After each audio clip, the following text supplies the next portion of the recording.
Рози привыкла к тому, что дикие животные бродят по окрестностям ее участка, но ничто не могло подготовить ее к появлению огромного льва, стоящего на краю ее заднего двора одним тихим утром. В отличие от других животных, которые проходят мимо и уходят дальше, этот лев не сдвинулся с места. Оно смотрело на нее пристально, почти по-человечески пристально, глаза спокойные, тело неподвижное. Затем оно сделало что-то странное. Оно повернулось, сделало несколько шагов и остановилось в ожидании, как будто хотело, чтобы она последовала за ним. Но прежде чем мы начнем наш рассказ, нажмите кнопку «Мне нравится». Не забудьте подписаться и нажать на колокольчик уведомлений, чтобы не пропустить новые истории. С бьющимся сердцем Рози подошла ближе, не зная, что она увидит за линией ограждения. То, что она увидела дальше, заставило ее упасть на колени, переполненную эмоциями и правдой, которой она никак не ожидала. Рози глубоко вздохнула и шагнула вперед, стараясь сохранять спокойствие. Глаза льва встретились с ее глазами, и она почувствовала странную смесь страха и любопытства. Муфаса, если его так звали, казалось, понял. Он стоял спокойно, словно ждал только ее. Как раз в этот момент Грейс, ее соседка, вышла на крыльцо, явно ошеломленная. «Рози, это лев?» – позвала она, в ее голосе слышалось недоверие. Рози кивнула, не в силах отвести глаз от Муфасы. «Да, это так», – ответила она, помахав Грейс рукой. Грейс поколебалась, но присоединилась к подруге на заднем дворе. «Что ты собираешься делать?» – спросила она, в ее голосе слышались беспокойство и удивление. Рози покачала головой, все еще не понимая, что все это значит.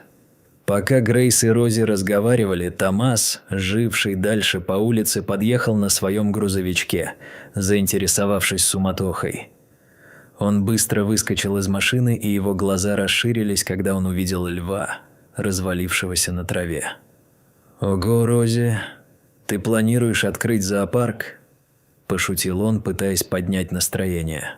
Рози удалось улыбнуться, но в голове у нее роились вопросы, на которые не было ответов. «Не совсем, но, может быть, нам стоит кому-нибудь позвонить». Она задумалась.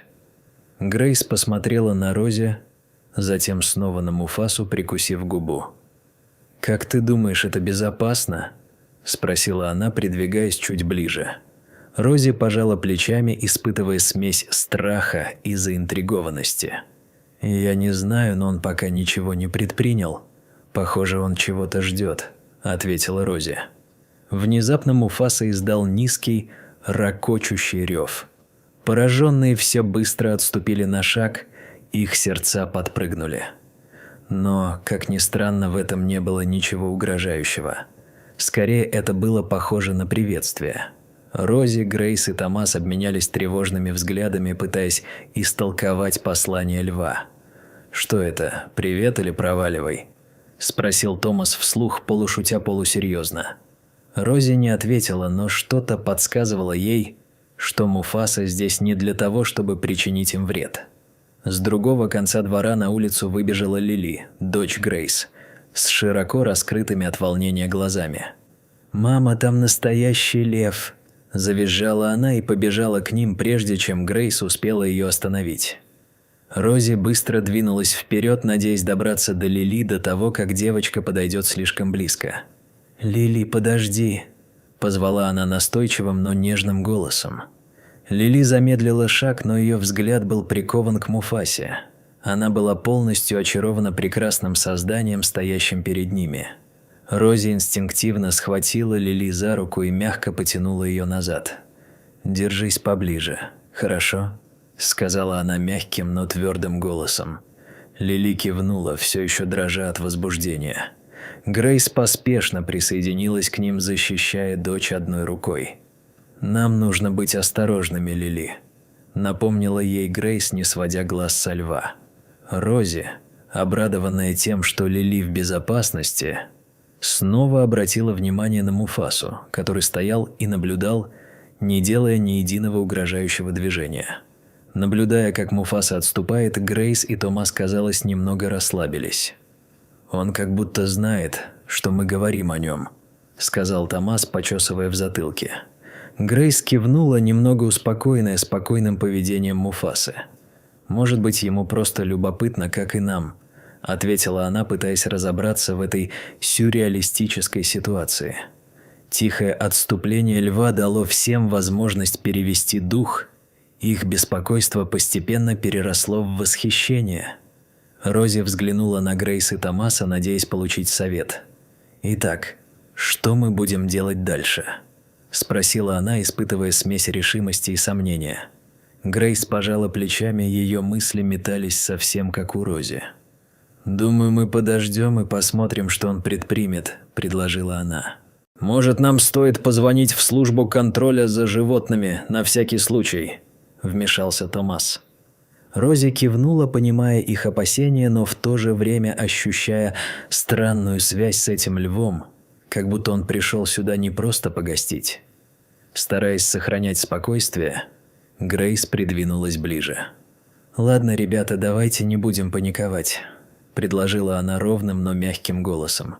Одного вида льва было достаточно, чтобы сердце любого забилось быстрее. Но Грейс считала, что паника делу не поможет. Рози поймала взгляд Грейс и кивнула, благодарная за ее присутствие. «Да, нам ничего не угрожает, пока мы остаемся спокойными», – ответила Рози, пытаясь перевести дух от странного зрелища льва прямо у себя на заднем дворе. Томас почесал в затылке, размышляя, что делать дальше. «Я думаю, нам, может быть, стоит позвонить в службу контроля за животными», – предложил он, переводя взгляд с Рози на Грейс. «Я имею в виду, такое не каждый день увидишь в округе». Рози понимала его беспокойство. «Ты прав», – согласилась она, чувствуя тяжесть принятого решения. «Мы должны думать и о безопасности каждого из нас. Но я все еще чувствую, что причина, по которой он здесь, кроется не только в этом». Пока они обсуждали возможные варианты, Рози не могла отделаться от ощущения, что звать на помощь это не выход. «Я знаю, это звучит странно, но, по-моему, он хочет нам что-то сказать. Или, может быть, показать», – тихо сказала она, взглянув на Муфасу. Грейс задумчиво посмотрела на Рози. Муфаса сидел неподвижно, не сводя глаз с Рози. «Рози». В его взгляде было что-то глубокое и понимающее. Рози почувствовала необъяснимое влечение к нему, как будто между ними возникло молчаливое взаимопонимание. Томас пошутил, что лев узнал ее, и это подняло настроение. Рози хихикнула, напряжение немного спало. Сделав глубокий вдох, Рози шагнула вперед. «Думаю, я посмотрю, к чему это приведет». Грейс опустилась на колени рядом с Лили. «Как насчет того, чтобы остаться здесь, милая? Так будет безопаснее». Лили кивнула, хотя и разочарованно, и попросила Рози позвонить, если она им понадобится. Защитное поведение Грейс придало ей уверенности, когда Рози повернулась к Муфасе. Муфаса встал и оглянулся, явно подзывая их идти дальше. Рози и Томас двинулись вперед, и с каждым шагом их сомнения рассеивались. Рози бросила последний взгляд на Грейс и Лили, прежде чем выйти за ограду заднего двора. Лес становился все гуще. Муфаса грациозно двигался впереди, его золотистая грива сияла в лучах света. Рози устремилась вперед, ее разум был полон вопросов. Для всего этого должна была быть какая-то причина. Пока они шли, лес менялся. Когда-то ухоженные дорожки теперь были дикими и заросшими, сквозь них проглядывали признаки забытой жизни. «Похоже, кто-то когда-то ухаживал за этим местом», – отметил Томас. Рози с растущим удивлением оглядывала пейзаж. «Это все равно, что открыть затерянный мир», – сказала она. Внезапно у Рози зазвонил телефон. Это была Грейс, ее голос звучал настойчиво. «Где ты?» «Я не вижу ни тебя, ни Томаса», – успокоила ее Рози. «Мы в порядке, просто следуем за Муфасой, пытаемся понять, что все это значит». Грейс поколебалась, потом ответила. «Хорошо, просто Будь осторожна». Рози пообещала держать ее в курсе событий, призывая Грейс держаться поближе к Лили. «Тихо». Томас достал фотоаппарат и сделал несколько снимков местности. Возможно, позже это поможет нам собрать все воедино. Звук затвора смешался с пением птиц и шелестом листьев, возвращая их к реальности их путешествия. С каждым шагом Рози все сильнее ощущала связь с этим местом. В конце концов Муфаса вывел их на небольшую поляну. Сквозь густую растительность проглядывали старые скамейки. Атмосфера, царившая здесь, казалась священной, сохраненной временем. «Мы на пути к чему-то», – тихо сказала Рози, ее сердце бешено колотилось. В центре поляны она остановилась, пораженная вспышкой разрозненных воспоминаний. Света, смех, тепло меха. «Я знаю это место», – прошептала она. Томас внимательно наблюдал за ней. «Ты что-нибудь помнишь?» Она кивнула. «По частям, как будто я наконец возвращаюсь домой». Томас продолжал фотографировать, осознавая, какая история разворачивается вокруг них. «Это место рассказывает историю», – сказал он с тихим благоговением, запечатлевая каждую деталь. Рози согласилась. Ощущение таинственности придавало всему глубину, как будто каждый кадр нес в себе смысл. Снова опустившись на колени, Рози раздвинула листья и обнаружила нечто неожиданное в старом фотоальбоме. «Томас, посмотри на это!» Внутри были фотографии маленькой девочки, играющей с львенком. Томас удивленно взглянул на нее. «Это ты?» Рози смотрела на снимки, переполненные эмоциями, и давно похороненные воспоминания всплывали на поверхность. Воздух вокруг них стал неподвижным, наполненным чем-то древним и личным. Рози стояла в тишине. Лес теперь нашептывал знакомые отголоски. Томас остался рядом с ней, понимая важность момента. Воспоминания вспыхивали с каждым поворотом. Вот он, Муфаса, молодой, игривый, часть моего детства. Оно. «Я помню этого льва», – прошептал я. Томас, удивленный, наклонился к ней. «Как будто он всегда был частью твоей истории». Фотографии всколыхнули что-то более глубокое, пробудив радость, похороненную во времени. Томас задумчиво стоял рядом со мной. Его взгляд переместился с альбома на льва, покоящегося неподалеку. По его словам, здесь есть связь. На фотографиях запечатлены радостные мгновения забытого прошлого. Воодушевленный Томасом, я почувствовал, что готов копать глубже. «Давайте посмотрим, что еще скрывает лес», – воодушевленно сказал я. Пока мы шли, появлялись знакомые ориентиры. Изогнутые деревья, старый мост, извилистые тропинки. Каждое зрелище пробуждало воспоминания. Когда мы приблизились к сердцу святилища, лес, казалось, прошептал свое последнее послание. Муфаса молча стоял рядом. Теперь мне стало ясно, что это святилище было частью меня, и Муфаса никогда по-настоящему его не покидал. Мы просто нашли дорогу назад. Под листвой были установлены таблички с именами спасенных львиных щитов, символизирующие наследие сострадания. «Это похоже на цепочку историй», – сказал Томас, смахивая виноградные лозы. Я провела пальцами по выгравированным именам, каждое из которых было связано с моим отцом.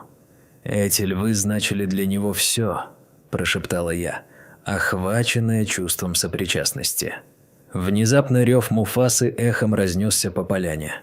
Это был не просто звук, это было заявление.